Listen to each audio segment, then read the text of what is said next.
సత్సంగంలో భాగంగా మొదటి సత్సంగం మా బావగారు సాయిదాస్ బావగారు చేస్తారు. మా ఇద్దరు పరిచయం కూడా ఆ రోజు గోపాలరావు గారి కార్యక్రమంలోనే పరిచయం. గోపాలరావు గారు బహుగ్రంథకర్త, మా బావగారు కూడా బహుగ్రంథకర్త. మా గోపాలరావు గారు మాకు ఇచ్చిన సందేశాన్ని అనుసరించి సాయి తత్వ ప్రచారం అనే దాన్ని సేవగా భావించి ఎటువంటి స్వార్థం లేకుండా ఎక్కడ సత్సంగం ఇచ్చినా వెళ్ళి సత్సంగం చేయటం, అక్కడ బాబాగారి గురించి చెప్పడం రావడం, ఇలా కార్యక్రమం జరుగుతూ ఉన్నాయి. ఇప్పుడు బావగారి ద్వారా మంచి సత్సంగం. శ్రీ సచిదానంద సమర్థ సద్గురు సాయినాథ మహారాజ్ కి, సాయినాథ్ మహారాజ్ కి, సాయినాథ్ మహారాజ్ కి, సాయినాథ్ మహారాజ్ కి. ఎవరికి వినపడాలి? కాదు కాదు, వేరే వాళ్ళకి వినపడాలి. బాబా గారికి ఇప్పుడు వినపడుతున్నాయి. సరే, సంతోషం, వాళ్ళకు కూడా వినపడుతుంది.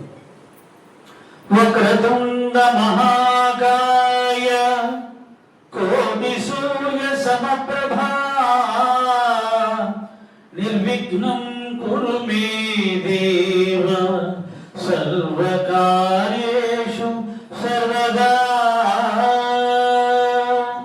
యా కుందేందు తుషారహార ధవళ యా శుభ్ర వస్త్రావృత యా వీణావరదండ మండితకరా యా శ్వేత పద్మాసనా యా బ్రహ్మాచ్యుత శంకర ప్రభృతి విద్దేవే సదా వందిత సా మాం పాతు సరస్వతి భగవతి నిశేష జాడ్యాపహ నిశేష జాడ్యాపహ. గురుర్బ్రహ్మా గురుర్విష్ణుః గురుదేవో మహేశ్వరః గురు సాక్షాత్ పరబ్రహ్మ తస్మై శ్రీ గురవే నమః. ఆపదామపహర్తారం దాతారం సర్వసంపదాం లోకాభిరామో శ్రీరామో భూయో భూయో నమామ్యహం. శాంతాకారం భుజగశయనం పద్మనాభం సురేశం విశ్వాధారం గగన సదృశం మేఘవర్ణం శుభాంగం లక్ష్మీకాంతం కమలనయనం యోగిరుధ్యానగమ్యం వందే విష్ణుం భవభయహరం సర్వలోకైకనాథం. శ్రీ సచిదానంద సమర్థ సద్గురు సాయినాథ మహారాజ్ కి. ఇంత చక్కటి సనాతన ధర్మ ప్రార్థనా విధానాన్ని నేర్పించినటువంటి శ్రీ సాయి సచ్చరిత్రకు శ్రీ సమర్థ సద్గురు సాయిబాబా వారికి అనేక సాష్టాంగ నమస్కారాలు, కృతజ్ఞతలు. ఈనాటి కార్యక్రమం దీనికి ఆద్యులు మూల కారణమైనటువంటి పూజ్యులు కీర్తిశేషులు శ్రీ ఆలూరు గోపాలరావు గారు బాగా చెప్పారు. వారి గురించి బహుశా మేమందరం కూడా బాబా గారి సంకల్పానుసారంగా గోపాలరావు గారిని ఆధారం చేసుకొని కలుసుకోవాలని బాబా గారి నిర్ణయం. ఆయన ప్లానింగ్ ఎలా ఉంటుంది ఎవరు గ్రహించలేదు. సచేత చదివిన మనకు బాగా తెలుసు.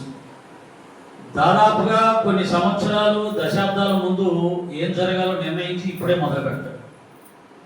ఆ విధంగా వారి ద్వారా మేమందరం ఒకేసారి కలుసుకున్నాం. కొద్దిగా ముందు వెనకలుగా చిన్న సింపుల్గా చెప్పేసి ముగిస్తాను.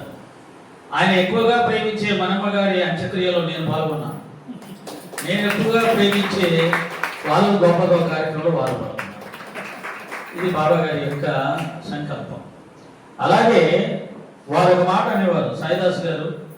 ఈ యొక్క వారు పెట్టిన పేరు ఏంటంటే సత్సంగం కాదు, అది కాలాంతరంలో సత్సంగంగా మారింది. శ్రీ సాయి సచ్చరిత్ర అవగాహన సదస్సు వారు పెట్టిన పేరు. అంటే సచ్చరిత్రని అవగాహన చేసుకోవాలి, కేవలం చదివితే సరిపోదు అని వారు అప్పుడే. ఇప్పుడు చాలా మంది అధ్యయనం చేయాలి, పారాయణం చేయాలి, పారాయణం అంటే అర్థం ఇది, అధ్యయనం అంటే అర్థం ఇది అని కొంతమంది చెప్తున్నారు. ఇది దాదాపుగా ఒక 15 సంవత్సరాల క్రితమే ఆలూరు గోపాలరావు గారి చేత బాబా గారు మనందరికీ చెప్పించారు. సచ్చరిత్రని అర్థం చేసుకోండి, అవగాహన చేసుకోండి అని సదస్సు ఏర్పాటు చేసి ఒక రోజు కార్యక్రమాన్ని ఏర్పాటు చేసి ఆ కార్యక్రమంలో మమ్మల్ని అందరినీ ఆహ్వానించి పొన్నూరులో మొదటి కార్యక్రమం చేశారు. ఆయన ఈ మాట అనేవారు, సాయిదాస్ గారు ఇది ముందుకు వెళ్తుందంటారా, కొనసాగుతుందంటారా? నాకు 108 అవగాహన సదస్సులు జరిగితే బాగుంటుందని నా సంకల్పం అండి. అంటే 108 కాదు సార్, కొన్ని వేలు జరుగుతాయి అని అన్నాం. అలాగే ఈరోజు కొన్ని వేలు సత్సంగాల రూపంలో వారి యొక్క మానస పుత్రిక. నేను ఎప్పుడు చెప్తుంటాను, ఎక్కడైనా సత్సంగం అంటే 1.5 గంట, ఎక్కువ అంటే 2 గంటలు. కానీ ఉదయం 9 గంటలు 10 గంటల నుంచి సాయంత్రం 5-6 దాకా సత్సంగాలు చెప్పడం వినడం అనేది ఎక్కడా జరగదు. అది ఒక్క సాయిబాబా గారి మార్గంలో మాత్రమే జరుగుతుంది.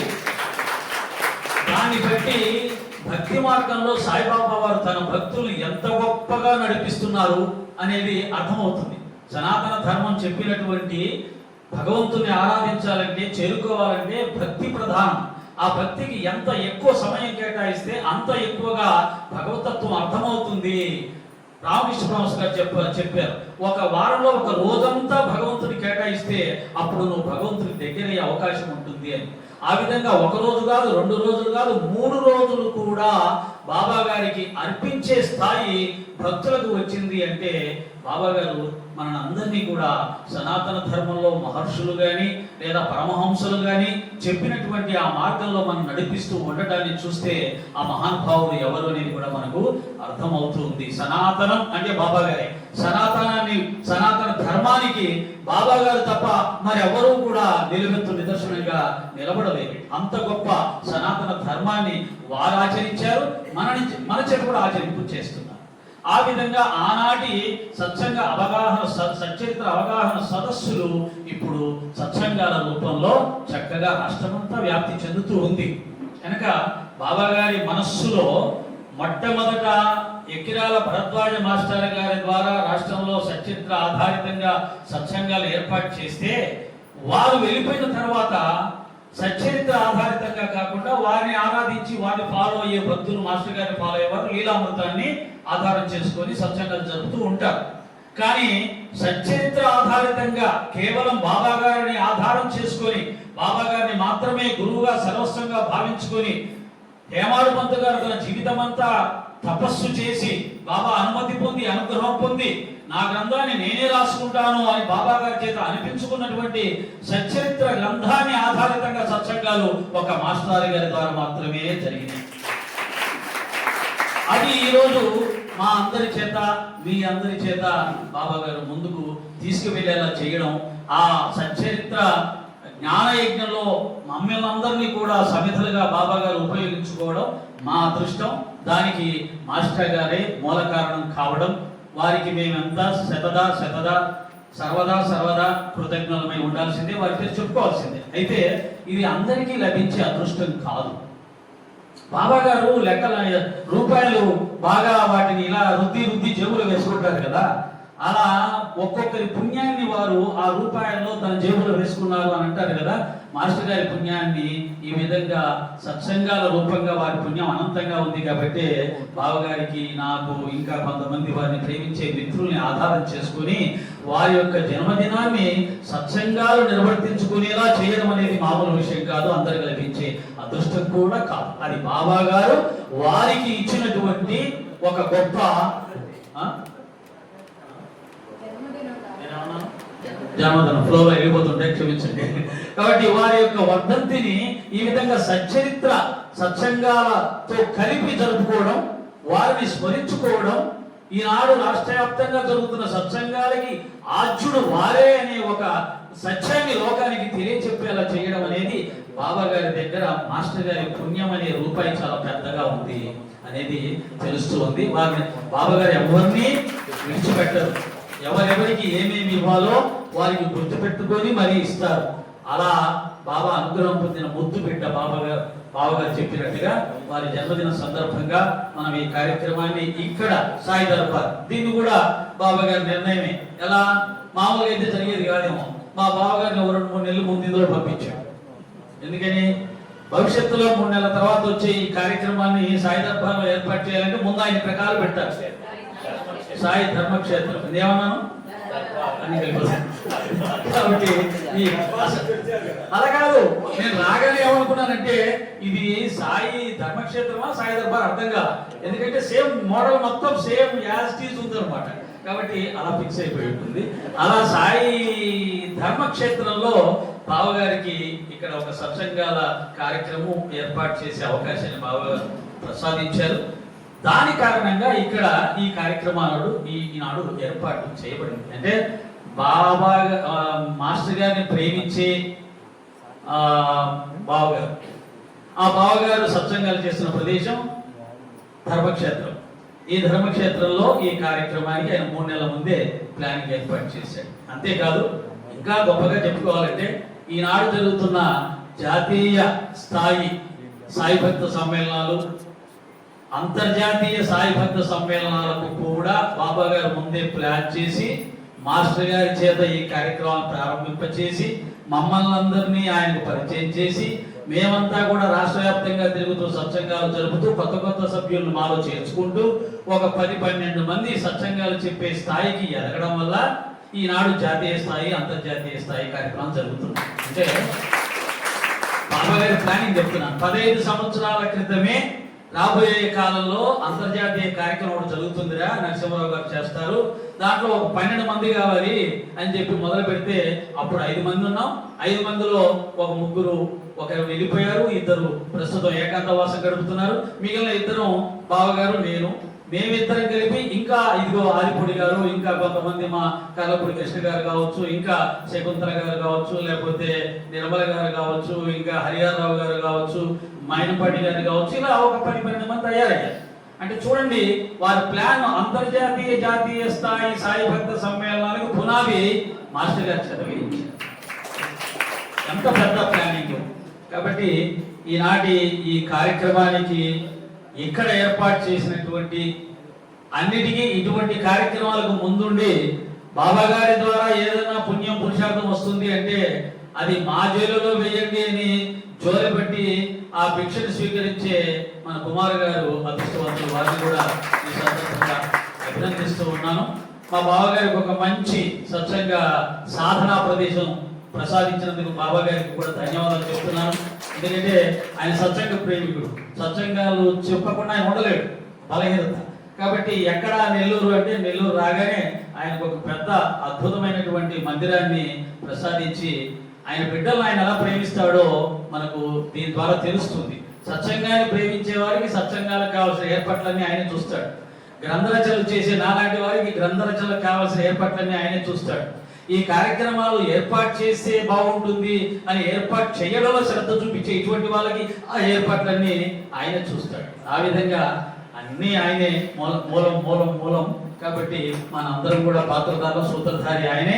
ఆయన ఏర్పాటు చేసిన దాంట్లోనే ఇది కూడా ఆశ్చర్యమే. నేను ఎప్పుడు కూడా గోపాలరావు గారు లాగే ఇదిగో ప్రతినారాయణ గ్రంథాన్ని చెప్తూ ఉంటాను. దీని ద్వారానే నేను సచ్చరిత్రలో కానీ జ్ఞానంలో కానీ సాధనలో కానీ ఏదైనా నేను నేర్చుకున్నది ఇదే. నేను దీన్నే ప్రేమిస్తాను. మరి విచిత్రంగా ఈ రోజు సత్సంగానికి బాబా గారు నన్ను ఓవిలోకి ప్రవేశించారు. అంటే ఓవిలో నేను ఇంతవరకు ఎక్కడ చెప్పలేదు. మరి సంకల్పం ఏంటి? ఆయన సంకల్పం ఎందుకు నాకు తెలియదు. కానీ 32వ అధ్యాయం చెప్తా అంటున్నాను. కానీ మనసులో దూరి ఓవిలో తీసుకోరా అన్నాడు. కష్టపడి ఓవిలన్నీ రాసుకొని వచ్చాను. కాబట్టి ఇక్కడ ఆయన ఉన్నాడు, ఓవిలు ప్రేమించి ఆయన ఉన్నాడు కదా, ఆయనని ఆనందపరచడానికి ఈ యొక్క ఏర్పాటు చేశాడు అనిపిస్తుంది. ఇప్పుడు నేను 32వ అధ్యాయంలో ఉన్న ఓవిలను చదువుతూ వాటికి సంబంధించినటువంటి విషయాల్ని మనం విశ్లేషణ చేసుకున్నాం. అందరికీ ఒక మనవి ఏమిటంటే అందరూ బాబా భక్తులే, ఆడవాళ్ళు లేదు, మగవాళ్ళు లేదు, ముసలివాళ్ళు లేదు, చిన్నవాళ్ళు లేదు, అందరూ సచరిత్రను పారాయణ చేస్తున్నారు. కానీ ఆ సచరిత్రలో చెప్పబడినటువంటి దాన్ని ఎంతవరకు మనసుకు గట్టిగా పట్టించుకొని మనం దాని ప్రకారంగా బాబా కోరిన ప్రకారంగా మనం జీవించాలి, అని సంకల్పం చేసుకుంటున్నారో నాకు తెలియదు. చేసుకున్న వాళ్ళు ధన్యులు, చేసుకోకపోతే వెంటనే ఆ నిర్ణయం, ఆ సంకల్పం చేసుకోవాలి. దీనికి ఆడ మగ తేడా లేదు, అందరూ దీనికి అర్హులే. అందరినీ బాబా గారు ఉద్ధరించడానికి వచ్చాడు. అయితే ఒక గొప్ప విషయం చెప్పాలి. బాబా గారి పొద్దున ఇచ్చాడు. సచ్చరిత్రలో ఓవిటి ఓవి అనేది వేరు, చిన్నది వేరు, ఇవన్నీ ఊటి మాటలే. కాకపోతే దాంట్లో విస్తృతంగా అనంతంగా చర్చించాడు, దీంట్లో క్లుప్తంగా చర్చించాడు. అంతవరకే ఉన్నది. రెండు బాబా ప్రసాదాలే. ఎక్కువగా తినగలిగిన వాళ్ళు ఉంటారు, భోజన ప్రియులు. వాళ్ళు చక్కగా నానా రకాలు పెట్టుకొని తింటారు. ఒక్కొక్కరికి అజీర్తి ఉంటుంది, ఎక్కువగా తినలేడు, తక్కువ తింటాడు. ఒక్కొక్కడు మితాహారం తింటాడు, తినగలిగినా కానీ. కాబట్టి ఇలా ఇవన్నీ కూడా వారి వారి అర్హతను బట్టి తీసుకునేవి కానీ ఎక్కువ తక్కువ లేవు. ఉద్ధరించబడ్డానికి ఒక వాక్యం సరిపోతుంది. ఉద్ధరించాలి అనే అర్హత లేని వాడికి ఎన్ని పుస్తకాలు చదివినా ఎంత చదివినా ఉంటుంది. కాబట్టి ఉద్ధరించబడ్డానికి పుస్తకం పెద్దది కానక్కర్లేదు. కాబట్టి ఆ సత్యాన్ని కూడా ఒకసారి తెలియచేస్తూ సచ్చరిత్ర, పెద్ద సచ్చరిత్ర ఒకటి యొక్క గొప్పతనాన్ని చెప్తా. మా బావగారు ఆనందిస్తారు. కాబట్టి ఈ యొక్క ఓవిటి ఓవిలో ఒక్క ఓవిలో ఉన్న జ్ఞానము ప్రతినారాయణరావు గారు రాసిన సచ్చరిత్రలో ఒక కథలో ఉంటుంది. ఒక ఓవిలో ఉన్నటువంటి జ్ఞానం ఒక కథలో ఉంటుంది. అంటే ఒక కథ అంటే దాదాపు 2-3 పేజీలు ఉంటుంది. 2-3 పేజీల్లో ఉన్నటువంటి జ్ఞానాన్ని ఒక్క ఓవిలో మనం సంపాదించుకోవచ్చు. అందుకనే వాటిని మంత్ర సంహితలు అంటారు కదా. ఆ విధంగా ఓవి అని అంటే ఒక రకంగా అవి శ్లోక, మన తెలుగులో చెప్పుకోవాలంటే శ్లోకం అని అంటే ఒక చిన్న శ్లోకంలో చాలా పెద్ద అర్థాన్ని నిక్షిప్తం చేస్తారు అనమాట. ఆ విధంగా ఉంటుంది. దాన్ని మనం ఒకసారి చూసే ప్రయత్నం చేద్దాం. ఓవి 9 పరుల సేవలో శరీరాన్ని శ్రమింపచేసి, మా బావగారిని చూడకుండా చెప్తారు, నేను చూసి చదువుతాను. ఆయనకు నాకు తేడా అదే. కాకపోతే చూసి చెప్పినా చూడకుండా చెప్పినా దాంట్లో అర్థం మనకు కావాలి. మళ్ళీ వేరేగా అర్థం చేసుకోవాలండి. సాయిదాస్ గారు ఏంటంటే మీరు చూసి నేను చిన్నపిల్లవాడిని. అందుకే పరుల సేవలో శరీరాన్ని శ్రమింపచేసి జన్మను సార్థకం చేసుకోవడం మంచిది. ఉపవాస వ్రతం కన్నా ఇతరులకు సహాయపడటం పరమ కళ్యాణం. ఎందుకు ఈ ఓవియంలో మనం తీసుకుంటున్నామంటే మనం ఆచరించాలి. సాయిబాబా భక్తులు చాలా మంది ఉపవాసాలు చేస్తున్నారు, చెయ్యొద్దని కాదు, ఎవరిష్టం వాళ్ళకి చేయొచ్చు. కానీ ఉపవాసం కన్నా మరొకటి గొప్పది అని బాబా గారు మనకు చెప్పారు. అదేమిటయ్యా అంటే ఇతరులకు సేవ చేయటం అనేది చాలా గొప్పది అన్నాడు. ఇతరులు అంటే పక్కింటి వాళ్ళు, ఎదురింటి వాళ్ళు, ఊర్లో వాళ్ళు, వాళ్ళందరికీ మనం ఏ సేవ చేస్తామండి అని అనుకోవద్దు.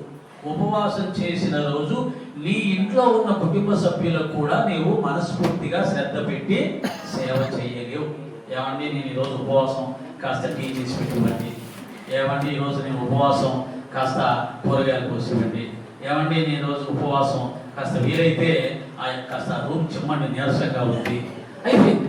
అంటే మనం చేసుకునే పనులు కూడా వేరే వాళ్ళ చేత చేయించే ఉపవాసం ఒకటి. మనం చక్కగా ఆహారం స్వీకరించి మన ఇంటి పనులన్నీ చేసుకుంటూ అత్తమామలకి, భర్తకి, పిల్లలకి కూడా మనం రోజు చేసిన విధంగా సేవ చేస్తూ బాబాకు చేసే సేవ కూడా చేసుకుంటే అదే ఉత్తమము అని సచ్చరిత్ర ద్వారా చెప్పబడింది. బాబా ఏది ఊరికే చెప్పడం, ప్రతిదానికి ఒక రీజన్ చూపిస్తాడు. ఆ రీజను ఎంత గొప్పగా ఉంటుంది అని అంటే ఒక మాట అన్నాడు, ఉపవాసం చేయవలసిన అవసరం ఏంటి, నేను ఎందుకున్నాను ఇక్కడ అన్నాడు.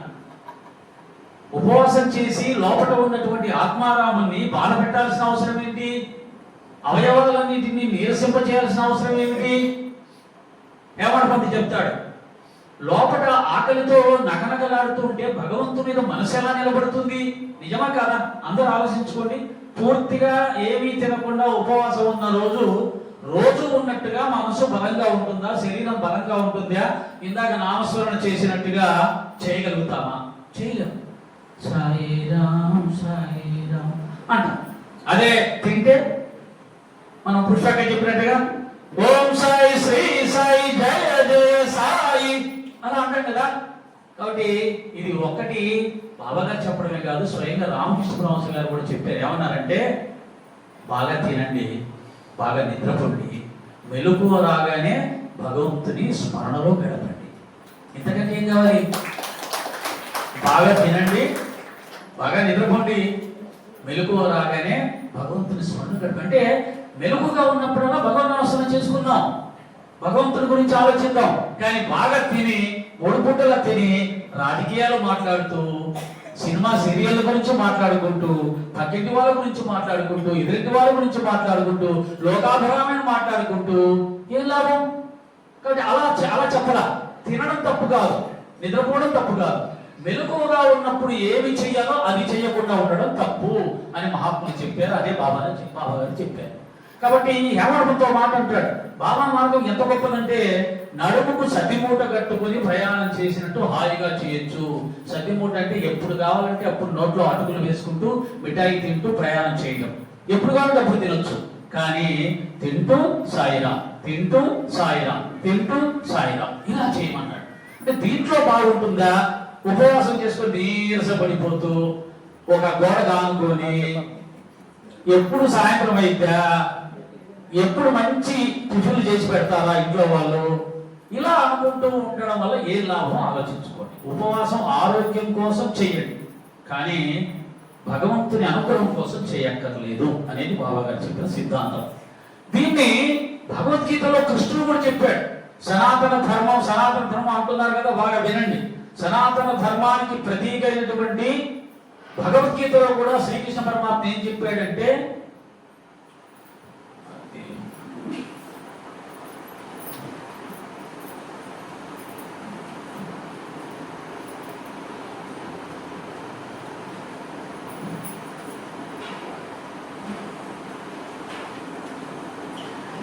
నాచ్యస్నతస్తు యోగోస్తి నచైకాంత మనస్నతః నచాతి స్వప్నశీలస్య జాగ్రతో నైవ చార్జున.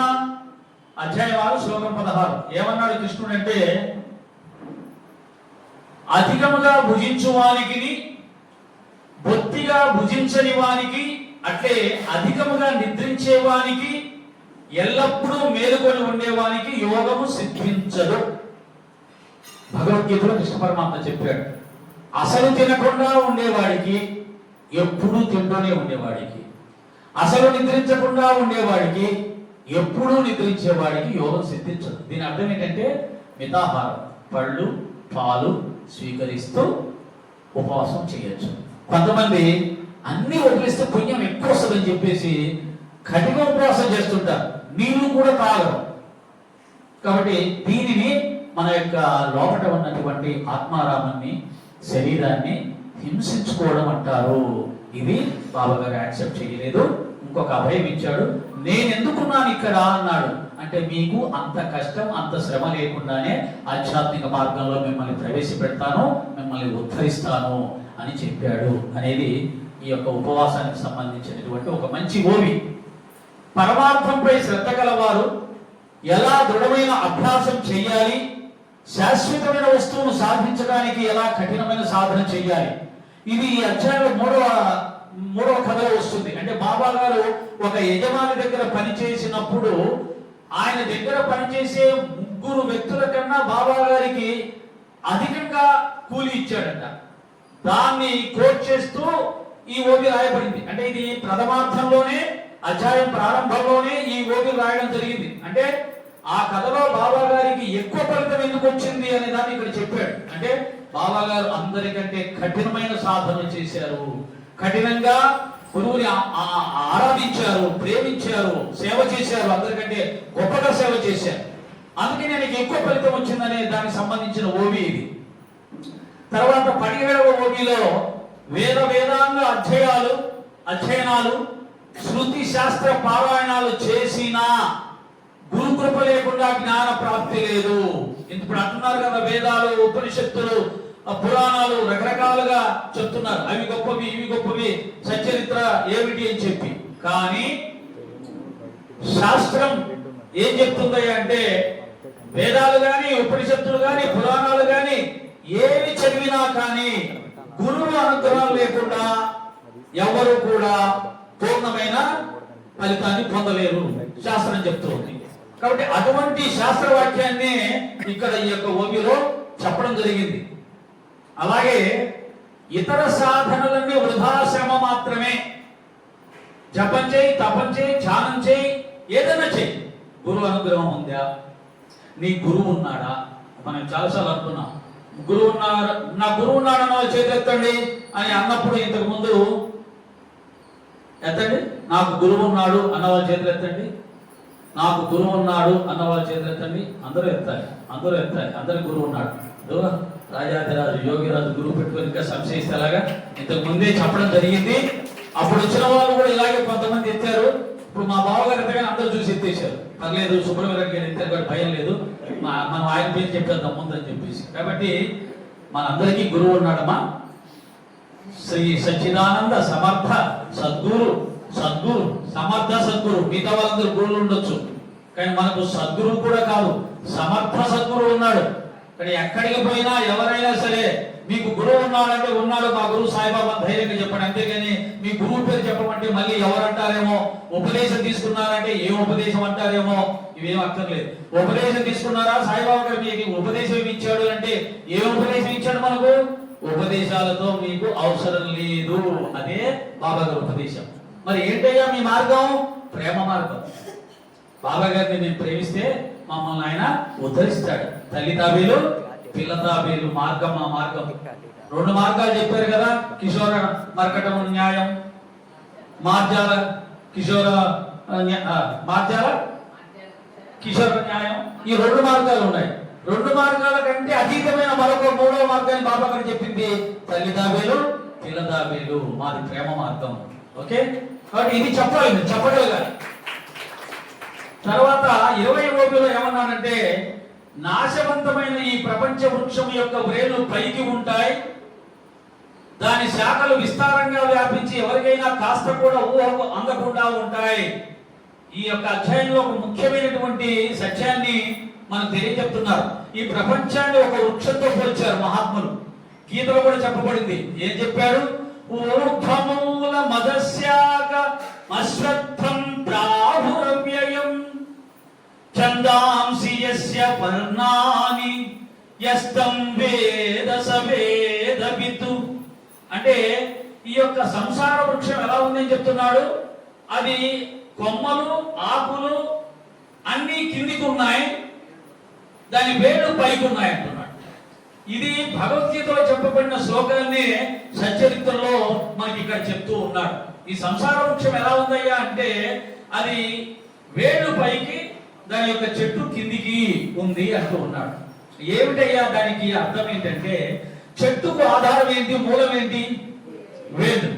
ఈ సంసార వృక్షానికి, ప్రపంచానికి ఆధారం పరమాత్మ పరబ్రహ్మ పైన ఉన్నాడు. ఆయనే మూలమై ఉన్నాడు. ఆయన నుంచి ఈ యొక్క ప్రపంచం, ఈ పంచభూతాలు ఏర్పడ్డాయి, ప్రపంచం ఏర్పడింది. కాబట్టి మూలం పైన ఉంది, పైకి కనిపించే ఆ వృక్షం మాత్రం కిందికి ఉంది. ఇప్పుడు మనం దేన్ని చూడాలి? మూలాన్ని చూడాలి. బాబా గారిని గురువు గారు తల కిందలుగా వేలాడగట్టి ఆయన పని చేశాడు. అబ్బాయి ఆకాశాన్ని చూడు, పైకి చూడు, అది సత్యం, ఇది అసత్యం అని చెప్పడం జరిగింది. ఆ విధంగా క్షణం క్షణం శాఖలు వ్యాపించుకొని పోతాయి. ఇది దూరం నుండి రమణీయంగా కనిపిస్తుంది, కానీ ఆలింగనం చేసుకుంటే శరీరం అంతా ముళ్ళు గుచ్చుకుంటాయి. ఈ సంసార వృక్షం గురించి చెప్తున్నాడు. ఇది ఎలా ఉంటుందంట? క్షణం క్షణం శాఖలు వ్యాపించుకొని పోతాయి. ఇది దూరం నుండి అందంగా కనిపిస్తుంది, కానీ ఆలింగనం చేసుకుంటే శరీరం అంతా ముళ్ళు గుచ్చుకుంటాయి. గుచ్చుకుంటున్నాయా? ముళ్ళు గుచ్చుకున్న వాళ్ళు, గుచ్చుకోని వాళ్ళు ఎవరైనా చేతులెత్తండి. ఈ సంసార వృక్షంలో ముళ్ళు గుచ్చుకోలేదండి మాకు అసలు, మేము హ్యాపీగా ఉన్నాం, ఎప్పుడు హ్యాపీగా ఉన్నాం అన్న వాళ్ళ చేతులెత్తండి. ఎవరు ఎత్తడానికి అవకాశం లేదు. దేశ ప్రధానులు కానీ, రాష్ట్రపతులు కానీ, లేదా అమెరికా ప్రెసిడెంట్ కానీ, ఎవరికైనా సరే ఈ సంసార వృక్షంలో ముళ్ళు గుచ్చుకోకుండా ఉన్న వాళ్ళు ఒక్కరు కూడా లేరు. ఉంటే కింటే సన్యాసికి మాత్రమే ఆ ముళ్ళు తక్కువగా గుచ్చుకుంటాయి. మనకు 100 గుచ్చుకుంటే ఆయన 1 గుచ్చుకుంటాడు. కానీ ఈ సంసార వృక్షం అందంగా కనిపించిందా లేదా? అందంగా కనిపించకపోతే ఎందుకు కౌగలించుకుంటాం దాన్ని?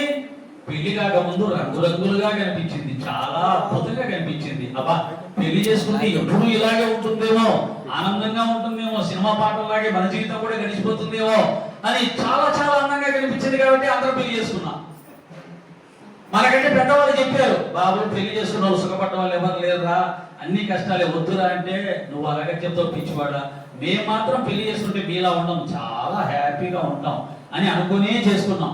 కానీ చేసుకున్నాక తెలిసింది ఎన్ని ముళ్ళు గుచ్చుకున్నాయి, ఇంకా గుచ్చుకుంటూ ఉన్నాయి అనేది మనకు ఈ ఓవిలో శుభ్రంగా అందంగా చెప్పడం జరిగింది. అరటి చెట్టు స్తంభం వలె ఇది సత్తువ లేనిది. అరటి చెట్టు స్తంభం ఎలా ఉంటుంది చూడడానికి, లావుగా ఉంటుంది, నిగనీలాడుతూ ఉంటుంది. తెచ్చి కనుక ఏదన్నా పెట్టి దాని మీద బరువు పెట్టామనుకో ఉడుక్కుమని మొత్తం ఇరిగిపోతుంది. అంటే ఆ విధంగా ఈ సంసారం కూడా ఈ యొక్క అరటి చెట్టు స్తంభంలాగా నిగనిగలాడుతూ బలంగా ఉన్నట్టుగా, లావుగా ఉన్నట్టుగా, బాగుంది అన్నట్టుగానే ఉంటుంది. కానీ దాంట్లో లోపల మాత్రం ఎటువంటి బలం లేదు, సత్వం లేదు. ఎండమావుల వలె గంధర్వ గానం వలె ఆశాలాలసలో బంధించే ఈ వృక్షం అందంగా కనిపిస్తుంది. ఎండమావి మనం వెహికల్లో పోతూ ఉంటే రోడ్డు మీద తారు వలన తలతల మెరుస్తూ అక్కడ ఏదో నీటి గుంట ఉన్నట్టుగా కనిపిస్తూ ఉంటుంది. ఎండమావులు అంటారు వాటిని.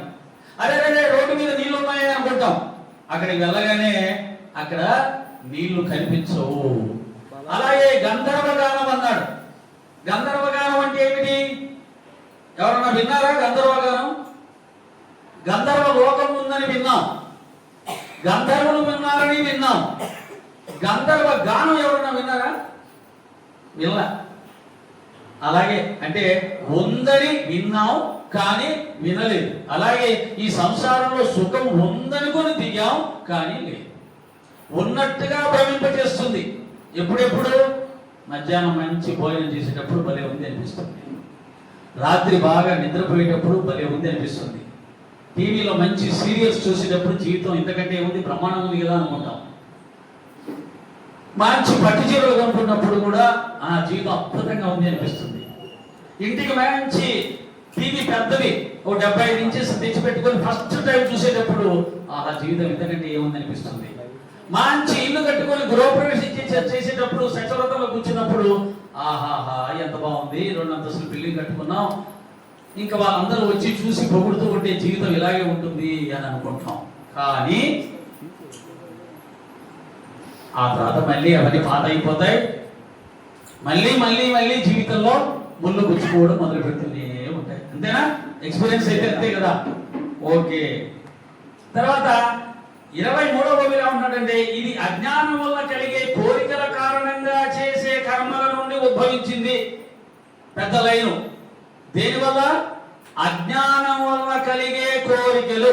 కోరికలు దేని వల్ల కలుగుతున్నాయి అంటున్నాడు? అజ్ఞానం వల్ల కలుగుతాయి. నీకేదన్నా కోరిక కలిగిందంటే దానికి కారణం ఏమిటి? అజ్ఞానం. దాని కారణంగా చేసే కర్మల నుండి ఉద్భవించింది. కారు కొన్నాం, కొనాలని కోరిక పుట్టింది. అందరూ కొంటున్నారు, మనం కొనాలి. కొన్నాం, 15 లక్షలు 20 లక్షలు కారు. మరి దాని నుంచి ఏంటి కష్టం ఏముంది? అలా పోతున్నాం, వాడెవడో ఆటో వాడు చిక్కుతాడు, అయిపోయాడు. ఆ రోజు నుంచి దాన్ని రోజు 100 సార్లు చూసుకుంటూ ఆటో కొని తిట్టుకుంటూ, వద్దంటే కారు కొన్నారని చెప్పి మళ్ళీ తిట్టుకుంటూ దాని చుట్టూ మన యొక్క విషయాలు తిరుగుతూ ఉంటాయి, అశాంతి తిరుగుతూ ఉంటుంది. కొన్న ప్రతిదీ కూడా నశించిపోయేది. కొన్న ప్రతిదీ కూడా మొదట ఆనందాన్ని తర్వాత దుఃఖాన్ని కలిగించేది. ఇది కొనడానికి కారణం కోరిక, కోరికకి కారణం అజ్ఞానం. కాబట్టి క్లియర్ గా చెప్తున్నాడు, అజ్ఞానం వల్ల కలిగే కోరికల కారణంగా చేసే కర్మల నుండి ఉద్భవించింది. ఇది ఈ యొక్క సంసార వృక్షం. అవ్యక్త బీజం నుండి పుట్టింది. దీనికి బీజం లేదు. మామూలుగా వృక్షానికి బీజం ఉంటుంది, బట్ దీనికి బీజం లేదు. దీని బీజం ఎక్కడుందో ఎవరికి తెలియదు. కాబట్టి కనిపించని బీజం నుంచి పుట్టింది. కనిపించని బీజం ఏంటిది? పరబ్రహ్మ, పరమాత్మ.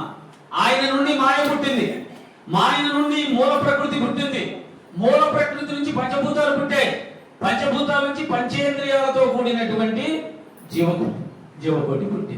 కాబట్టి అంతా మాయే. అస్తిత్వం లేకుండానే స్వతహాగా ప్రతిక్షణం వేరు వేరు స్వభావాలతో భాషిస్తుంది. అస్తిత్వం లేకుండానే అంటే ఏంటి? దీనికి నిజంగా ఉనికి లేదు, నిజంగా ఇది లేదు. ఈ లేని దాని కారణంగా పుట్టింది కాబట్టి ప్రతిక్షణం వేరు వేరు స్వభావాలతో మారిపోతున్నాయి స్వభావాలు. ఈ రోజు ఒక పరిచయం అవుతారు, ఫస్ట్ మాట్లాడుకుంటాం, ఒకరి అభిప్రాయాలు ఒకరు పంచుకుంటాం. అబ్బా మీరు కలవడం మా బాబా గారి అనుగ్రహం అండి, బాబా ఆశీర్వాదం అండి. బాబా అనుగ్రహంలో మనం కలుసుకున్నాం. ఒక్క నెల 2 నెలలు గడుస్తాయి, కొద్దిగా ఏదో తేడా కనిపిస్తుంది. ఇంకొక సంవత్సరం గడుస్తుంది, చాలండి ఎక్కడ చూసినా ఇటువంటి వాళ్ళు తయారు చేయాలి. అబ్బా వద్దండి బాబు అనే కాడికి వెళ్ళిపోతాం, అంతేనా? అంటే మన జీవితాల్లో ఎన్ని చూసామో, ఎంత బాగా రాశాడు. అలాగే ఓపి 24 అజ్ఞాన కారణంగా జన్మించినది కనుక ఇది అనర్థదాయకం. దేని వల్ల పుట్టింది ఈ ప్రపంచం? దేని వల్ల పుట్టింది ఈ కోరికలు? అజ్ఞానం వల్ల పుట్టింది. ఎప్పుడైతే అజ్ఞానం వల్ల పుట్టిందో దాని వల్ల మంచి జరుగుతుందో చెడు జరుగుతుందా? చెడే జరుగుతుంది. కాబట్టి ఇది అనర్థదాయకం. ఏది? ఇది అది అని కాదు, అన్ని. కాబట్టి బాబా గారు మాట చెప్తాడు, ప్రపంచమంతా మాయతో ఆవరించబడి ఉంది. ప్రపంచమంతా ఏమండి, భజన చేస్తున్నాం, కీర్తన చేస్తున్నాం, సత్సంగాలు చేస్తున్నాం, గుడికి వస్తున్నాం, చక్కగా అది కూడా ప్రపంచంలోనేగా. అందుకని ఇందా చెప్పింది, ఇవాళ కలిసి చక్కగా మాట్లాడుకొని బాబా అనుగ్రహంలో మనందరం కలుసుకున్నాం, బాబా మనందరినీ కలిపాడన్న వాళ్ళు 6 నెలల తర్వాత ఎప్పుడు విడిపోవాలా దేవుడా అని ప్రతిక్షణం కూడా తాపత్రయపడుతూ వదిలేస్తున్నారు, విడిపోతున్నారు. మంచి అన్న వాళ్ళనే చెడ్డవాళ్ళగా మనం భావిస్తున్నాం. ఎందుకని? అది కూడా మాయలోంచి వచ్చింది అని చెప్పి బాబా ముందే హెచ్చరించాడు మనకు. ప్రపంచమంతా మాయతో కప్పబడింది అని చెప్పాడు. అలాగే ఓబి 25 ధన ధాన్యాలు, భార్య బిడ్డలు, పరివారం వగైరా శరీర బుద్ధి కారణంగానే ధనం, ధాన్యం, భార్య, బిడ్డలు, మన చుట్టూ ఉన్న పరివారం ఇవన్నీ కూడా నేను అనే భావనలో నుంచి పుట్టుకొని వచ్చాయి. నేను సాయిదాస్ గారు, సాయిదాస్ గారి భార్య ఎవరండి? సులోచనమ్మ. సుబ్బుగారెడ్డి గారు, నేను, ఆయన భార్య మా సునీతమ్మ. ఇలా నేను అనే భావనకే భార్య, పిల్లలు, పరివారం. ఈ నేనే లేకపోతే ఎవరు లేరు. ఆ నేను తీసేయమన్నాడు బాబా. ఈ నేను ఉన్నంత కాలం నీ వెనకాల అజ్ఞానం వస్తూనే ఉంటుంది. నేను పోతే అన్ని పోతాయి. ఆ నేను పోగొట్టుకోలేక మనం ఆ నేను కాపాడుకుంటూ వస్తున్నాం. కాబట్టి ఇంకా మన జీవితంలో దుఃఖం ఉంది, అశాంతి ఉంది. లింగ భేదాలతో అసంఖ్యాకమైన ప్రాణులు ఈ వృక్షం యొక్క భుజాలు, కర్మవాసనలు మొదలుగు వేలతో ఉన్న ఈ వృక్షం బోలు. లింగ భేదాలతో స్త్రీ, పురుష అనే అసంఖ్యాకమైన ప్రాణులు ఈ వృక్షం యొక్క భుజాలు. ఆ వృక్షం యొక్క పెద్ద పెద్ద కొమ్మలు అంట. భుజాలు అంటే కొమ్మలు. అవేంటివి? జీవకోటి. కర్మ వాసనల మొదలు వేలతో ఉన్న ఈ వృక్షం బోలు. ఈ యొక్క పనులన్నిటికి మూలం ఏంటి? వేళ్ళు. ఆ వేలేంటి? కర్మవాసనలు. కర్మవాసన అంటే ఏంటి? నువ్వు ఇంతకు ముందు చేసిన కర్మలు ఏవైతే ఉన్నాయో ఆ కర్మలే నీ మనసులో వాసనలుగా, సంస్కారాలుగా ఉంటాయి. బాగా గుర్తుపెట్టుకోండి. నువ్వు నిన్న ఏమి ఇష్టపడ్డావు, ఈ రోజు అదే ఇష్టపడతావు. ఈ రోజు ఏది ఇష్టపడ్డావో రేపటికి అదే ఇష్టపడతావు. నిన్న ఒక విషయంలో ఎలా స్పందించావో ఈ రోజు అలాగే స్పందిస్తావు. ఈ రోజు ఎలా స్పందిస్తావో రేపు అలాగే స్పందిస్తావు. ఇది మారాలి అని అంటే మన సంకల్ప బలంతో, అది మంచిది కాకపోతే, అది జ్ఞానానికి సంబంధించింది కాకపోతే, అది అజ్ఞానానికి సంబంధించింది అయితే, స్వప్రయత్నంతో నాలో ఈ గుణము అజ్ఞానానికి సంబంధించింది కాబట్టి దీన్ని నేను తీసివేయాలి అని ఎవరైతే అనుకుంటారో, గుర్తిస్తారో, ప్రయత్నిస్తారో వారి ప్రవర్తన మాత్రమే మారుతుంది సుమా. అందరం ఫెయిల్ అయిపోతుంది. ఎక్కడి అంటే మన సంస్కారాలు. గత సంస్కారాలను బట్టి మనం జీవిస్తే జీవితాంతం నువ్వు అజ్ఞానిగానే ఉంటావు. గత సంస్కారాల ప్రకారంగానే నువ్వు జీవిస్తే నువ్వు ఎప్పటికీ కూడా ఉద్ధరించబడలేవు. కనుకనే మనం ఇంకా కొన్ని విషయాల్లో బలహీనంగా ఉన్నాం.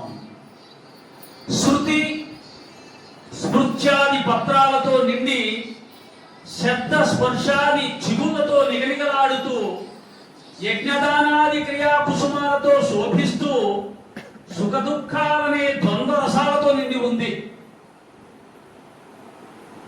శృతి విన్నవి. ఏం విన్నారు? వేదాలు విన్నారు. స్మృత్యాది అంటే స్మృతులు అంటే ఉపనిషత్తులు.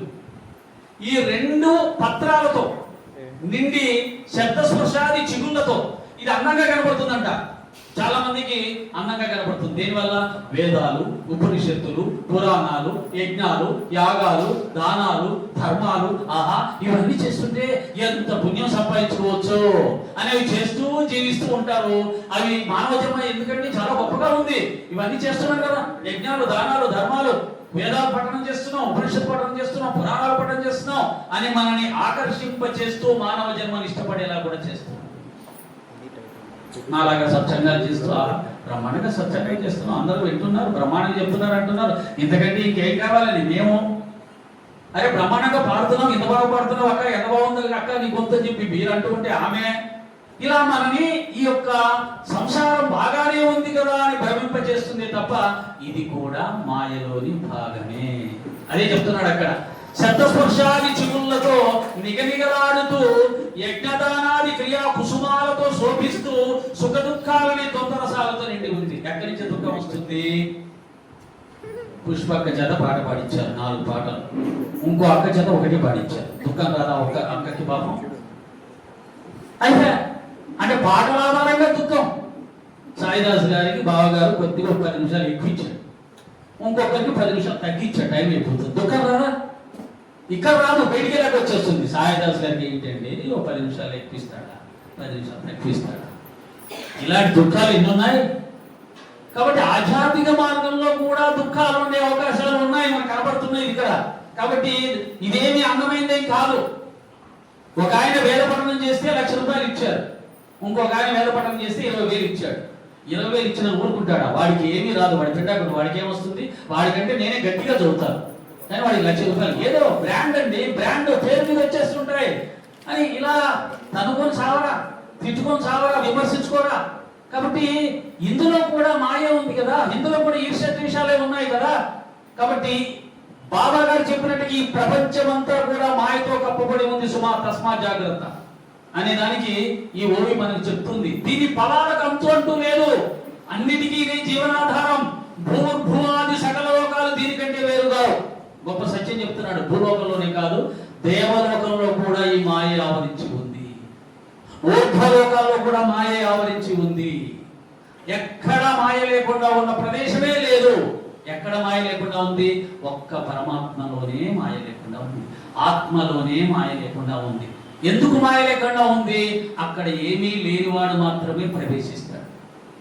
ఏమీ లేకుండా నువ్వు మొత్తం శూన్యం చేసుకుంటే వీడికి అక్కడ స్థానం ఉంటుంది. మనమేమో అన్ని లోపడేసుకుంటూ ప్రశాంతత కావాలంటే రమ్మంటే వస్తుంది రాదు. కాబట్టి చక్కటి ఓవీలు ఇవన్నీ కూడా. ఒకప్పుడు నృత్యాలు, గీతాలు, వాద్యాలు, ఇందాక చెప్పరా, ఒకప్పుడు నృత్యాలు, గీతాలు, వాద్యాలు, పాటలు, డాన్సులు, ఊరేగింపులు, ఉత్సవాలు, కోలాలు, కోలాటాలు, కోలాహలాలు, ఎంత బాగుంది. అది అయిపోయిన తర్వాత ఏముంది? అయిపోయింది, అన్ని అయిపోయింది. నేను నెక్స్ట్ వచ్చే అవే. ఆమె బాగా డ్యాన్స్ చేసింది, ఈయన బాగా డ్యాన్స్ చేయాలి, ఆయన బాగా పాడాడు, ఈయన బాగా పాడాలి, ఇవి ఇట్లా చేశారు, అలా అట్లా చేశారు. ఈ వ్యవహారాలతోటి ఒకప్పుడు నవ్వు లేదా ఏడుపులతో, ఆటలతో ఈ సనాతన వృక్షం ఎప్పుడు అధోగమనంతో ఉంటుంది. సనాతన అనే పదం వాడాడు. ఈ వృక్షం సనాతనమైంది అంటే పరమాత్మ ఎప్పుడైతే వ్యక్తమయ్యాడో అప్పటి నుంచి ఈ వృక్షం వ్యక్తమైంది. ఆ రోజు నుంచి కూడా ఈ వృక్షం అధోముఖంగా ఉంది. అంటే పరమాత్మ పైన ఉన్నాడు, వృక్షం కింద ఉంది. ఆయన్ని చూడకుండా మనం ఆయన చేత ఉద్భవించబడిన మాయను చూస్తున్నాం కాబట్టి మనం దుఃఖంగా ఉంటుంది. దుఃఖాన్ని దాటాలంటే ఆయన మాత్రమే చూడాలి. ఇది మాయోపాడి బ్రహ్మలో ఆవిర్భవించింది. ఇది వైరాగ్య శస్త్రంతో నశిస్తుంది. సద్భావం దీనికి మూలాధారం చెప్పేశాడండి. ఈ యొక్క మాయని దాటాలి అంటే ఏం కావాలన్నాడు? వైరాగ్యం. వైరాగ్యం అర్థం ఈ ప్రపంచం నాకు అక్కర్లేదు, ఈ ప్రపంచంలో సుఖం లేదు, సంతోషం లేదు. ఇది కాసేపు ఆనందాన్ని ఇస్తుంది, కాసేపు దుఃఖాన్ని ఇస్తుంది. కాబట్టి ఇది నాకు అక్కర్లేదు అని ఎవరైతే దాని ప్రపంచాన్ని తోసివేస్తారో, వద్దనుకుంటారో వారు పరమాత్మని పూర్తి ఇష్టంతో, ప్రేమతో స్వీకరించగలుగుతారు. మనం సగం అంటే సగం ఇక్కడ ఉన్నాం. సగం బ్యాంకులో బ్యాలెన్స్, సగం బాబా మీద విశ్వాసం. బ్యాంకులో వితౌట్ బ్యాలెన్స్ మనసపతిలాగా ఉండడానికి ఎవరికి ధైర్యం ఉందా? లేదు కదా అమ్మా. కాబట్టి పూర్తిగా భగవంతుడి మీద ఎవరైతే శరణాగతి చేస్తారో, ప్రేమిస్తారో, ఆయన మీద పూర్తి భావన వేస్తారో వారు సంపూర్ణమైనటువంటి ఆనందాన్ని పొందుతారు. అంత ధైర్యం ఈ కాలం మానవులకు లేదు. కాబట్టి వైరాగ్య శస్త్రంతో నశిస్తుంది, సద్భావం దీనికి మూలాధారం. వైరాగ్యం దేని వల్ల లభిస్తుంది? సద్భావం, మంచి భావన. ఈ మంచి సచరిత్రలో నాకు 2 పదాలు బాగా నిర్మలం, పవిత్రత. నిర్మలం, పవిత్రత. నిశ్చలంగా ఉంటే నిర్మలత్వం, మనసు చెలించకుండా ఉంటే నిర్మలత్వం. అలా ఉంచగలిగితే నిర్మలత్వం సిద్ధిస్తుంది. పవిత్రత, మన యొక్క జీవన విధానంలో పవిత్రతను సంపాదించుకో, అంటే అరిషడ్వర్గాల లేకుండా ఉండగలిగితే పవిత్రత. ఆ మనసుని నిశ్చలంగా ఉంచుకోగలిగితే అది నిర్మలత్వం. ఈ 2 క్వాలిఫికేషన్స్ ఆధ్యాత్మికంగా పొందడానికి. అంటే మీ మనసు ఎక్కడైనా ఆందోళన పడుతుంది అంటే మీరు అరిషడ్వర్గంలో ఏదో ఒక దాన్ని ఇంకా అంటుపెట్టుకొని ఉన్నారు అని గుర్తుపెట్టుకొని దాన్ని తొలగించుకునే ప్రయత్నం చేయాలి. కాబట్టి నీ సుఖానికి నువ్వే కారణం, నీ దుఃఖానికి నువ్వే కారణం అని పెద్దలు చెప్పారు. ఎందుకని? నువ్వు ఏదో పట్టుకొని ఉన్నావు, ఇంకా అజ్ఞానాన్ని పట్టుకున్నావు కాబట్టి అశాంతి వస్తుంది. కాబట్టి నీ అశాంతికి ఎవరు కారణం? నువ్వే. ఎందుకని? పట్టుకొని ఉన్నావు. వదిలే. మనసులోని ఆలోచనలన్నింటినీ కట్టిపెట్టి బుద్ధి చాతుర్యాన్ని వదిలి మమకారాల్ని విడచి నిస్సంగులై చక్కగా గురు చరణాలను ధ్యానించాలి. ఇది సచేత గొప్పతనం. ఏంటంటే గురు ధ్యానం చేయి, గురు పూజ చేయి, భగవంతుని పూజ చేయి ఇలా చెప్పదు. ఎలా గురుపాదాలు పట్టుకోవాలో చెప్తుంది, ఎలా గురుపాదాలను ధ్యానించాలో చెప్తుంది, ఎలా గురువును ప్రేమించాలో చెప్తుంది, ఏది భక్తి చెప్తుంది. భక్తి అని వదిలిపెట్టదు, దాని ముందు ప్రేమ భక్తి అంటాడు. అది విశిష్టత. అది లేకపోతే నీ భక్తి వేస్ట్. కాబట్టి ఇక్కడ ఏం చెప్తున్నాడు? మనసులోని ఆలోచనలన్నీ కట్టిపెట్టి, అన్నీ అన్నాడు. అన్నీ, కొన్ని కావు, కట్టిపెట్టి, అన్ని ఆలోచనలు కట్టిపెడుతున్నా కుదరదు. ఈ కార్యక్రమం మళ్ళీ అందరం కూర్చొని ఏమేం జరిగింది, దాంట్లో లోటుపాట్లు ఎక్కడ ఉన్నాయా, ఫస్ట్ లోటుపాట్లు. దురదృష్టం ఏంటంటే కొంతమంది చూపు ఎప్పుడు కూడా రాగానే తక్కువ అక్కడ ఉన్న మైనస్ పట్టుకుంటాడు అన్నాడు. అక్కడ చూడండి, అది సరిగ్గా లేదు. ఇంత బాగుంది కదా, ఇదంతా చూడువాడు పట్టుకుంటాడు, దాన్ని పట్టుకుంటాడు. మనం జాతీయ దాంట్లో కూడా ఒక ఆయన పట్టుకున్నాడంట. ఏమన్నా మేము ఈ కార్యక్రమానికి వచ్చింది బాబా గారి నుంచి వినడానికా లేదా వేరే బూతులు వినడానికా? పాపం బూతులు 2 సార్లు మాట్లాడాడు, 1 నిమిషం 2 నిమిషాలు మాట్లాడాడు. మిగతాదంతా అద్భుతమైన కార్యక్రమమే. ఆయనకి అవన్నీ కనపడలా, ఆ 2 బాగా కనపడ్డాయి అనమాట. ఇది చాలా బాధాకరం కదా. అరే మిగతా కార్యక్రమంతో అద్భుతంగా పాటలు పాడారు, గంటలు సంకీర్తన చేశారు. మా బావగారు లాంటి వారు సత్సంగాన్ని అద్భుతంగా చేశారు. ఇంకా ఎంతో మంది సత్సంగాలు బాగా చేశారు. బాగున్నాయి అనకుండా బాగలేని దాన్ని మాత్రమే పట్టుకోవడాన్నే బాబా గారు సచేతులు పందితో పోల్చాడు. మా బాగా గుర్తు పెట్టుకోండి. వాడిని తిట్టడానికి ఉద్దేశం ఏంటంటే తన మిత్రుల్లో ఉన్నటువంటి మంచిని ఏమాత్రం కూడా చెప్పకుండా చెడును మాత్రమే పట్టుకొని దాని గురించే పదే అంటుంటే బాబా గారు కోపం వచ్చింది.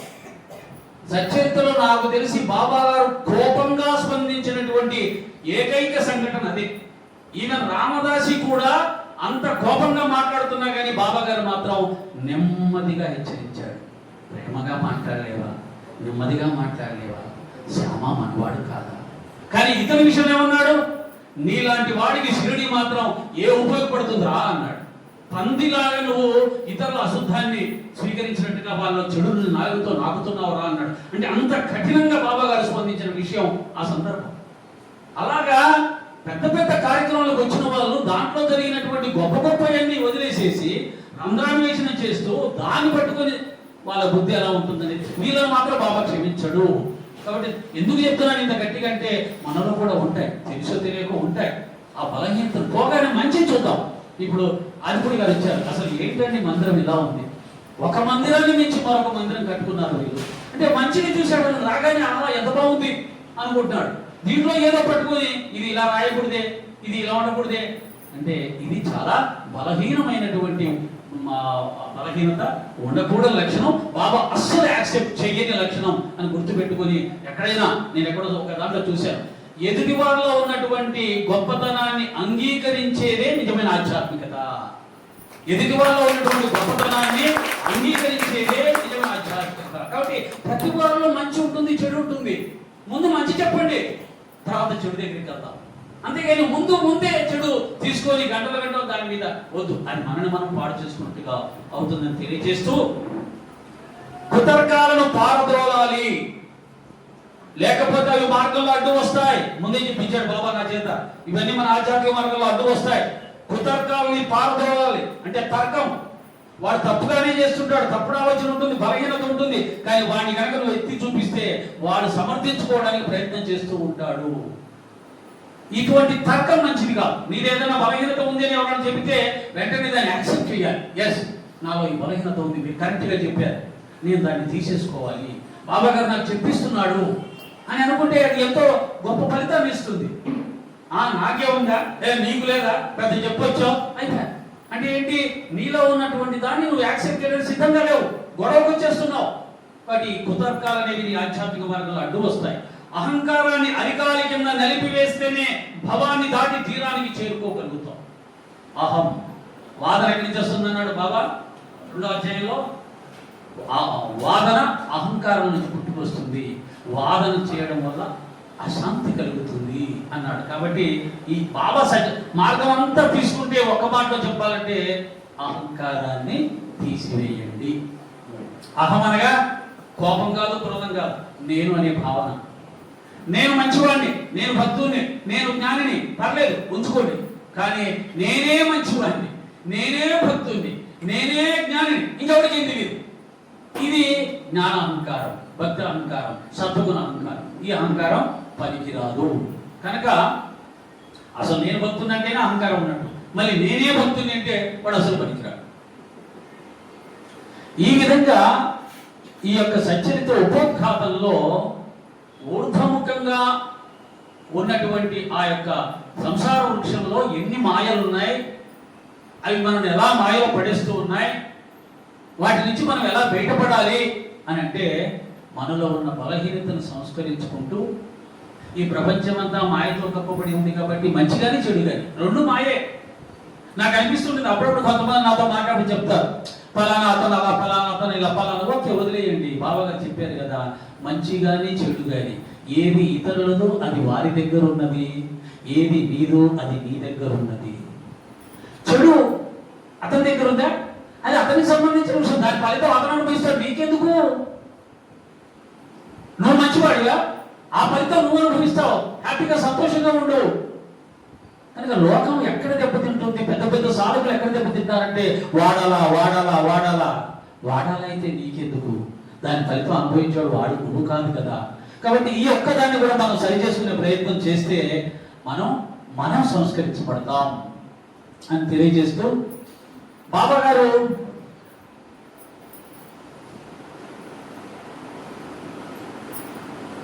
మూడు కథలు చెప్పారు. ఇందులో నేను 3 కథల్ని 15 నిమిషాలు ముగించాను. 4 వ్యక్తులు భగవంతుని కనుగొనడానికి ప్రయత్నం బయలుదేరారు. వాళ్ళలో బాబా గారు కూడా ఒకరు. ఇప్పుడు కూడా 4 ఉన్నాం. మా బావగారు ఒకరు, నేను ఒకరు, లేకపోతే మా కృష్ణ, లేకపోతే మా రమేష్ గారు, లేకపోతే పద్మయ్య గారు, లేదు ఇంకా ఇలా ఎవరైతే ఉన్నారో ఈ సత్సంగ ప్రవచకులు ఉన్నామో మేము 4 రకాలుగా బాబా గారి తత్వాన్ని విశ్లేషణ చేసుకుంటాం. నాకు భక్తి ఇష్టం ఉండొచ్చు, ఇంకొకరికి జ్ఞానం ఇష్టం ఉండొచ్చు, ఇంకొకరికి కర్మ ఇష్టం ఉండొచ్చు, ఇంకొకరికి యోగం ఇష్టం ఉండవచ్చు. కాబట్టి భగవద్గీతలో ఈ 4 మార్గాలని చెప్పారు. భగవంతుని చేరుకోవడానికి 4 మార్గాలు ఉన్నాయన్నాడు. ఈ 4 మార్గాలని ఒక్కొక్కరు ఒక్కొక్క మార్గాన్ని అవలంబిస్తూ ఉంటారు, తప్పులేదు. కానీ దురదృష్టం ఏమవుతుందంటే భక్తి మార్గాన్ని అవలంబించేవాడేమో భక్తియే గొప్పది, జ్ఞానం ఎందుకు పనికిరాదు, భక్తిని మించింది లేదే లేదు అంటాడు. జ్ఞాన మార్గాన్ని అవలంబించేవాడు ఏమంటే అబ్బాయి భక్తి ఉంటే లాభం, జ్ఞానం లేకపోతే వేస్ట్, కాబట్టి జ్ఞానమే గొప్పది అంటాడు. అలాగే యోగ మార్గాన్ని పోయేవాడు అంటాడు యోగం చాలా గొప్పది అంటాడు. ఇంకొక కర్మ మార్గంలో సేవ అన్నిటికంటే గొప్పదని బాబా గారు సేవ చేయమన్నారు. సేవలు చేయకని వీళ్ళందరూ ఏదో మాటలు చెప్తున్నారు, సత్సంగాలు చెప్తారు, వీళ్ళు ఏమి సేవ చేయరు, పనికిరారు అని చెప్పి అంటారు.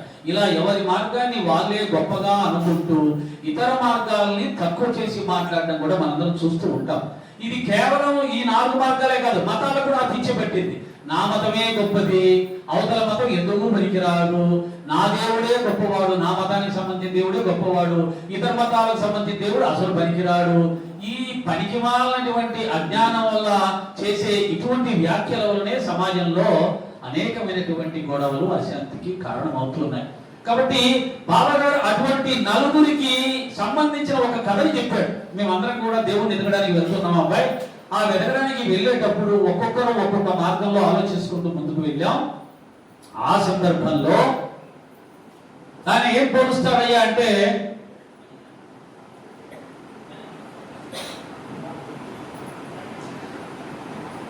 అడవిలో ఎదుర్కొంటూ బయలుదేరారంట. అడవిలో ఎందుకు అడవిని సింబాలిక్ గా చెప్పాడు బాబా అంటే, ఈ మార్గం అడవి లాంటిది.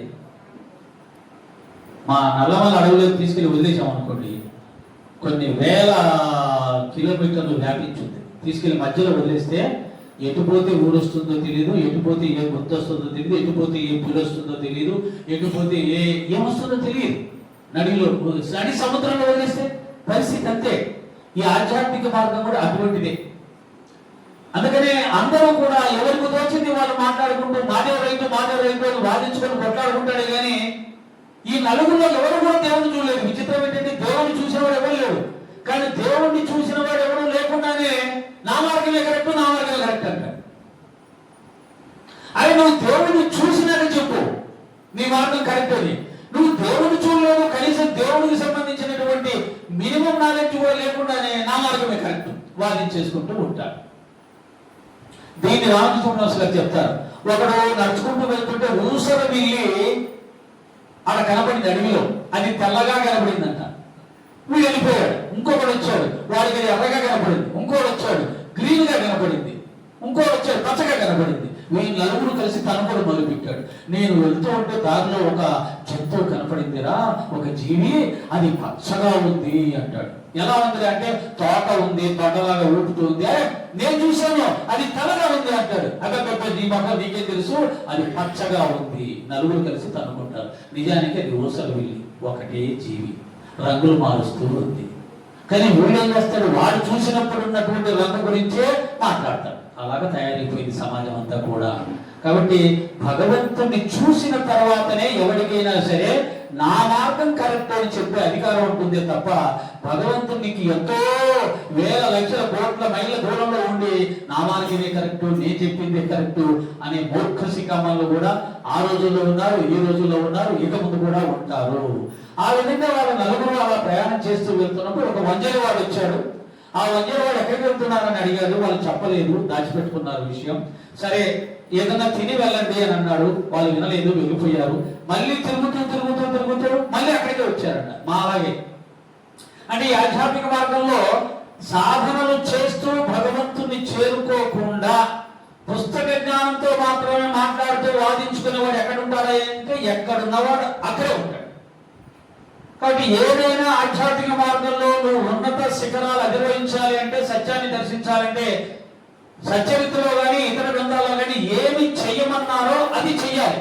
దాన్నే సాధన అంటారు. నవవిధ భక్తులు సాధన చేయమన్నాడు బాబా. చేస్తున్నాం నవవిధ భక్తులు సాధన లేదు, ఒకటే చేస్తాం లేదా రెండు చేస్తాం. అవి కూడా ఏదో వీలైతే చేస్తాం, వీలు కాకపోతే చెయ్యం. కాబట్టి అలాగా శ్రవణం, మననం, కీర్తనం, అర్చనం, నమస్కారం, దాస్యం, సఖ్యత్వం, ఆత్మనివేదనం, పాదసేవనం, ఇవి నవవిధ భక్తులు. చేస్తున్నామా?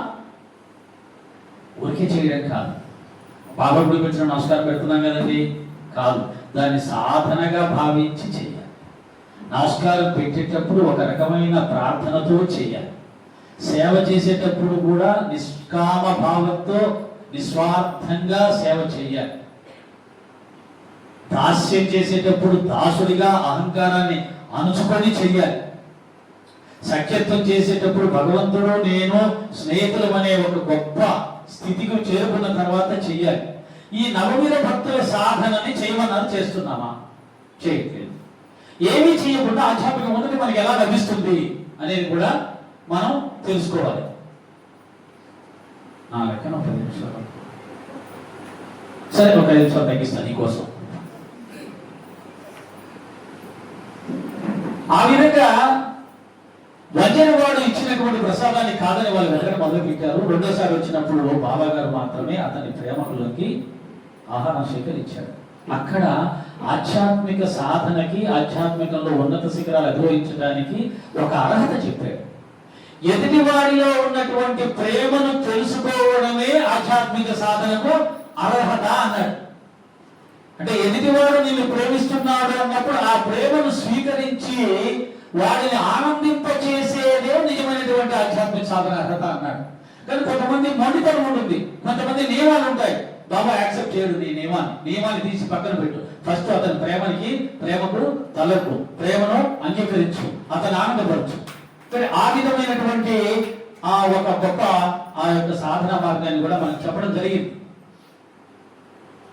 సరే, బాబా గారు ఆహారం స్వీకరించారు, గురువు గారు వచ్చారు, బాబా గారిని తీసుకెళ్లి బావికి తలకిందులుగా వేలాడగట్టడం జరిగింది.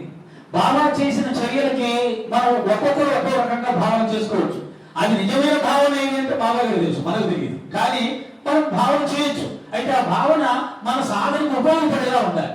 ఇప్పుడు బాబా గారు 3 అడుగుల దూరంలో కట్టారు అంటారు. దాన్ని అర్థం చేసుకుంటే ఏమవుతుంది? సత్వ రజస్తమో గుణాలు 3 గుణాలు ఉన్నాయి. ఆ 3 గుణాలకు దూరంగా పెట్టాడు. ఆ 3 గుణాలు కనుక చేయిస్తే నీరు అంటే ఏంటి?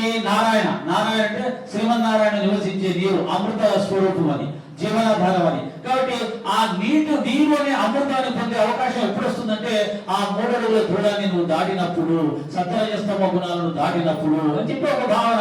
ఇంకో రకమైన భావన చేస్తే తప్పేం లేదు. కానీ రజోత్తమ గుణాలను జయించాలి అనేది సాధనే కదా, అది మనకు ఉపయోగపడుతుంది కాబట్టి అలా తీసుకున్నప్పుడు మనం ముందుకు వెళ్ళే అవకాశం ఉంటుంది. అలాగే తలకిందులుగా వేలాడగట్టడం వల్ల శిష్యుడికి గురువు ఏం చెప్తున్నారంటే, ఈ ప్రపంచాన్ని నువ్వు తలకిందులుగా చూడు. అంటే అందరూ ఏ ప్రపంచాన్ని ఇష్టపడుతూ ప్రేమిస్తూ కోరికలు తెచ్చుకుంటూ అనుభవించాలని పరిగెడుతున్నారో దాన్ని నువ్వు అస్సలు పట్టించుకోవద్దు. ఈ ప్రపంచానికి ఆధారమైన పరబ్రహ్మం ఎక్కడుంది? ఆ పైన ఉంది. కాబట్టి ఆ పరబ్రహ్మం మీద దృష్టి పెట్టి నువ్వు జీవించు. అప్పుడు నువ్వు పరబ్రహ్మ సాక్షాత్కారం చేసుకోగలుగుతావు. నీ యొక్క జీవితం ఆనంద స్వరూపంగా మారిపోతుంది అని తలకిందులుగా వేలాడడంలో భావంగా మనం తీసుకుంటే అది మన సాధనకు పనికి వస్తుంది. మానవ సత్యతల విషయం ఉంది. యోగులు నిద్రించే విషయంలో మానవులు మేలుకుంటారు, మానవులు మేలుకునే విషయంలో యోగులు నిద్రపోతారు అని అన్నమాట. అంటే మనం ఏదైతే ఇష్టపడుతున్నామో దాన్ని సత్పురుషులు సాధకులు అస్సలు పూర్తిగా లెక్క చేయరు, డోంట్ కేర్ అని వదిలేస్తారు. వాళ్ళు ఏదైతే కోరుకుంటున్నారో పరబ్రహ్మ తత్వాన్ని మనం అస్సలు లెక్క చేయరు, డోంట్ కేర్, పరబ్రహ్మ మాకు అక్కర్లేదు, ఈ యొక్క లౌకిక వాసనలు అద్భుతంగా ఉన్నాయి అనుకుంటూ జీవిస్తుంటాం. ఆ విధంగా తలకిందులుగా ఆయన చేశారు. తర్వాత గురువు గారు వచ్చారు, బయటికి తీశారు. నాయన ఎలా ఉన్నావు అని అడిగారు. బ్రహ్మానందంగా ఉన్నాను, చాలా గొప్ప ఆనందంగా ఉన్నాను. నా ఆనందాన్ని మాటల్లో ఎలా చెప్పను గురువర్యా అన్నాడు. సాధ్యమేనా? తలకిందులుగా తాడు పెట్టి కిందికి బావిలో వేలాడిస్తే ప్రతి క్షణం కూడా కాళ్ళకు తాడు పిలుచుకుంటూ ఉంటే పొరపాటున తాడు కనుక తెగిపోతే నీళ్ళలో కూడా చచ్చిపోతాను. ఈత కొట్టడానికి కూడా కాళ్ళు కట్టుబడేశాడు గురువు గారు. ఎప్పుడొస్తారని చెప్పి అటు ఇటు చూసుకుంటూ ప్రతి క్షణం ప్రాణభయంతో చచ్చిపోతాం. కానీ బాబా గారు మాత్రం నేను ఎంత ఆనందంగా ఉన్నానో ఎలా చెప్పాలి గురువు గారు అన్నాడంటే, అక్కడ ఏం చేశాడంటే బాబా గారు పూర్తిగా గురువు మీద శరణాగతి చేసి, నా గురువు ఉండగా నాకే భయం, నా గురువు సర్వజ్ఞుడు, సర్వశక్తిమంతుడు, సర్వవ్యాపకుడు అనే ఒక పరిపూర్ణమైన విశ్వాసంతో ఉన్నాడు. మనసు నిశ్చలంగా ఉండిపోయింది, గొప్పమైన సమాధి స్థితిలోకి వెళ్ళిపోయాడు. అసలు బాహ్య స్మృతి లేదు కాబట్టి ఆ బ్రహ్మాండంలో మునిగిపోయాడు. అలా ఉన్నాడు కాబట్టి ఆ మాట అనగలిగాడు. అప్పుడు ఇది శిష్య లక్షణం. ఇతన్ని శిష్యుడుగా స్వీకరించవచ్చు, ఇతను పనికొస్తాడు ఆధ్యాత్మిక సాధనలకు అని గురువు పెట్టిన పరీక్షలో అతను పరిపూర్ణ శరణాగతి అనే అర్హత ఉంది కాబట్టి స్వీకరించి ఆయన పాఠశాలలో చేర్చుకున్నాడు. ఆ పాఠశాల గురించి వర్ణిస్తాడు, ఎంత అద్భుతంగా ఉంటుంది. ఆ ఓవిలు నాకు బావగారికి వస్తాయి, కానీ భావం చెప్తాను. నా గురువును నేను ఎల్లప్పుడూ కూడా ఆయన మెడను కౌగులించుకుని ఆయన కళ్ళల్లో కళ్ళు పెట్టి అలా చూస్తూ ఉండిపోవాలి అని నాకు అనిపించేది. నా గురువును చూడడానికి నా సమస్త ఇంద్రియాలు కూడా నా కళ్ళల్లోకి వచ్చి నిలబడిపోయాయి. అంటే ఇంద్రియాలని ఒకటైపోయాయి. మామూలుగా ఇంద్రియాలన్నీ సపరేట్. చెవులు వింటాయి, కళ్ళు చూస్తాయి, చెవులు వాసన చూస్తాయి, నోరు తింటుంది, శరీరం స్పర్శానందాన్ని పొందుతుంది. కానీ ఈ 5 శక్తులు కూడా కళ్ళలోకి వచ్చి బాబాని ఆయన గురువును చూడాలని కోరుకుంటూ ఉన్నాయంట. అంటే ఎంతగా ప్రేమించాడో చెప్తున్నాడు. అంతగా మనందరం కూడా బాబాను ప్రేమిస్తున్నా నాకు తెలుసు. అంతగా కాకపోయినా కొంత ప్రేమ వచ్చింది. ఆ ప్రేమ ఎటువంటిదంటే ఇతర దైవాలకు సంబంధించిన భక్తులలో లేని గొప్ప ప్రేమ సాయి భక్తులకు వారి యొక్క గురువులు ఉంటుంది. బాబా గారి కళ్ళను చూస్తూ కళ్ళు నిలబెట్టే వాళ్ళు ఉంటారు. బాబా గారి ముఖారవిందాన్ని చూస్తూ మనసు నిలబెట్టే వాళ్ళు ఉంటారు. బాబా గారి పాద పద్మాల్ని చూస్తూ మనసు నిలబెట్టే వాళ్ళు ఉంటారు. బాబా గారి మూర్తి మొత్తాన్ని చూస్తూ మనసు నిలబెట్టే వాళ్ళు ఉంటారు. అలా చూస్తూ ఉండిపోతారు. షిరిడీకి వెళ్తే మనందరికీ అనుభవం. మనం తోచేస్తూ ఉంటారు అక్కడ ఉన్న వాళ్ళు. మనం ఎనికి ఏముంది అక్కడ? ఏంటి అంటే లేవు. ఆయన మీద నుంచి చూపు తిప్పుకోవడానికి అవకాశం లేదు మాకు. రాక వచ్చాము షిరిడీకి, మళ్ళీ ఎప్పుడు వస్తామా? కాబట్టి ఎంత వీలంటే అంత ఆయన చూడాలి, తోసేసిన చూడాలి, నెట్టేసిన చూడాలి, ఇలాగ పక్కకెళ్తూ చూడాలి. ఇదే కదా గురువు గారిని, వాళ్ళ గురువు గారిని బాబా గారు సాధించినటువంటి ప్రేమ. ఆ ప్రేమ మనందరికి ఇచ్చాడు ఆ తండ్రి. ఎందుకంటే తెలుసా, వాళ్ళ గురువు గారు ఎంత గొప్ప ప్రేమికుడు, ఈయన అంతకంటే గొప్ప ప్రేమికుడు. అంతకంటే గొప్ప ప్రేమను మనపై వర్షింపజేశాడు. ఆయన ప్రేమకు లొంగి మనం ఆయన అలా చూస్తూ ఉన్నాం. ఎక్కడి నుంచి వచ్చింది సాయి భక్తుల ఎంత గొప్ప ప్రేమ అంటే, ఆయన ప్రేమలో నుంచి మన ప్రేమ పుట్టింది. కాబట్టి ప్రపంచంలో ఇతర ఏ దేవతారాధన భక్తులకు లేని ప్రేమ భక్తి, శ్రీకృష్ణుని యందు ఉన్నటువంటి గోపికలకు ఉన్నటువంటి భక్తి, శ్రీకృష్ణుని యందు రాధకు ఉన్నటువంటి భక్తి. ఎవరు నారదుడు చెప్తాడు, ఈ ప్రపంచంలో ఉన్న అన్ని భక్తుల్లో కూడా గోపికల భక్తి చాలా గొప్పది అని చెప్పాడు అనమాట. ఆ విధమైనటువంటి గోపికా భక్తిని సాయిబాబా గారు కృష్ణుడిగా మనందరినీ గోపికలుగా చేసుకొని ఆ భక్తిని మనకు ప్రసాదించాడు. ఆ భక్తిలో మనని ఈ యొక్క ఆధ్యాత్మిక మార్గంలో ఇతర ఏ మార్గంలో లేని గొప్ప అనుభవాలను పొందేలా చేసింది. కాబట్టి సాయి గురువుని మించిన గురువు లేడు, సాయి భక్తిని మించిన భక్తి లేదు, సాయిబాబాని ప్రేమించే విధానాన్ని మించిన విధానం ప్రపంచంలో మన ఎక్కడా లేదు. మన జన్మ ధన్యం, మన జన్మ ధన్యం, మన జన్మ ధన్యం. సాయిరామ్.